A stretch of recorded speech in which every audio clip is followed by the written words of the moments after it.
اور غریب سب کو یکساں فوری اور مفت انصاف ملتا۔ یہ وہ نظام ہوتا ہے جس نظام کے اندر سب کی ضرورتوں کا لحاظ رکھا جاتا ہے کہ آپ سے حضرت سیدنا فاروق اعظم رضی اللہ تعالیٰ عنہ آپ نے جس وقت پوچھا تھا کہ آپ بتائیے آپ کی کتنی تنخواہ مقرر کی جائے، تو آپ نے فرمایا یہ تم دیکھ لو، تم ہی نے کہا ہے، تم ہی نے مجھے یہاں پہ مسند پہ زبردستی بٹھایا ہے تو تم مقرر کرو۔ کہنے لگے نہیں آپ بتاؤ۔ فرمایا اگر تم مجھے پوچھتے ہو تو پھر میری اتنی تنخواہ کافی ہے جتنا مدینے کا مزدور لیتا ہے۔ کہنے لگے کہ پھر گزارا کیسے ہوگا؟ فرمایا گزارا کروں گا، اگر گزارا نہ ہو سکا تو پھر مدینے کے مزدور کی دہاڑی بڑھا دوں گا، کہ اگر ابو بکر کے گھر کا گزارا مشکل ہے تو وہ بھی تو اسی مدینے میں رہتا ہے جو سارا دن محنت کرتا ہے۔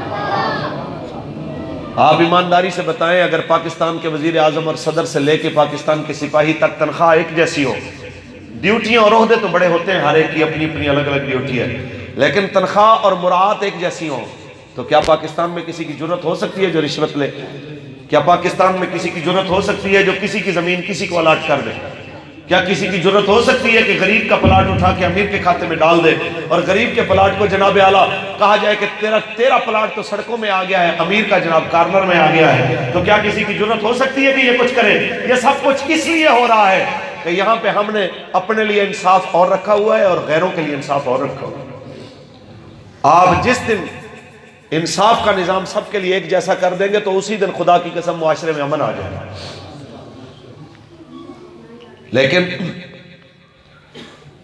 5 سال تک قوم دعا کرتی ہے یا اللہ حضرت عمر کا حضرت ابو بکر کا کوئی غلام حکمران عطا فرما، لیکن جب پرچی دے کے اس کو منتخب کرنے کا وقت آتا ہے تو کوئی شریف آدمی اگر کھڑا ہو جائے تو کہتے شاہ صاحب تسی کیڑے پاسے لگ پے ہو، شاہ جی تسی جناب تسی کیڑے پاسے ٹر پے ہو۔ تو اگر آپ نے لانے ہی برے بندے ہیں اور اچھے بندوں کو آپ نے قبول ہی نہیں کرنا تو پھر آپ مجھے بتائیں کہ نظام بدلے گا کیسے؟ تو یہ آپ کی اور ہماری ذمہ داری ہے کہ ہم اگر نظام بدلنا چاہتے ہیں تو اپنی سوچ کو پہلے بدلیں گے۔ کہتے ہیں ہم مولویوں کے پیچھے چل پڑے، میں نے کہا 10ویں پاس زرداری کے پیچھے چلتے کسی کو شرمندگی محسوس نہیں ہوئی، شراب میں ٹن ہو کے پاکستان کے خلاف نعرے لگواتے ہوئے الطاف حسین اس جیسے بندے کے پیچھے چلتے کسی کو شرمندگی نہیں ہوئی، کسی کو نواز شریف کے پیچھے جس نے ممتاز حسین قادری کو تختہ دار تک پہنچایا اس کے پیچھے چلتے کسی کو شرمندگی نہیں ہوئی، کسی کو عمران خان کے پیچھے جس نے آسیہ ملونہ کو رہا کر کے تحریک لبیک یا رسول اللہ کے جو نعرے لگاتے ہوئے لبیک لبیک یا رسول اللہ کہتے ہوئے آئے، 35 بندوں کو جناب اعلیٰ شہید کروانے کے آرڈر دینے والا اور ہزاروں کو جیلوں میں جس کے ظلم کی وجہ سے جس کے جناب اعلیٰ ظالمانہ فیصلوں کی وجہ سے جیلوں میں ڈالا گیا، تو اس کے پیچھے چلتے ہوئے لوگوں کو شرمندگی نہیں ہوئی، شرمندگی بھی اس کے پیچھے چلتے ہوئے آتی ہے جو رسول اللہ کے دین کی بات کرتے ہیں۔ تو کہتے ہیں کہ یہ نظام چلا لیں گے۔ میں نے کہا پاکستان میں اگر 10ویں پاس ملک چلا سکتا ہے تو بخاری پڑھنے پڑھانے والے بھی انشاءاللہ ملک چلا سکتا ہے۔ تاجدار ختم نبوت، زندہ باد، تاجدار ختم نبوت، لبیک لبیک لبیک یا رسول اللہ۔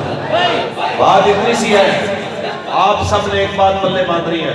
کہ پوری سلطنت کو صدیق اکبر نے رسول اللہ کے فرمان پہ قربان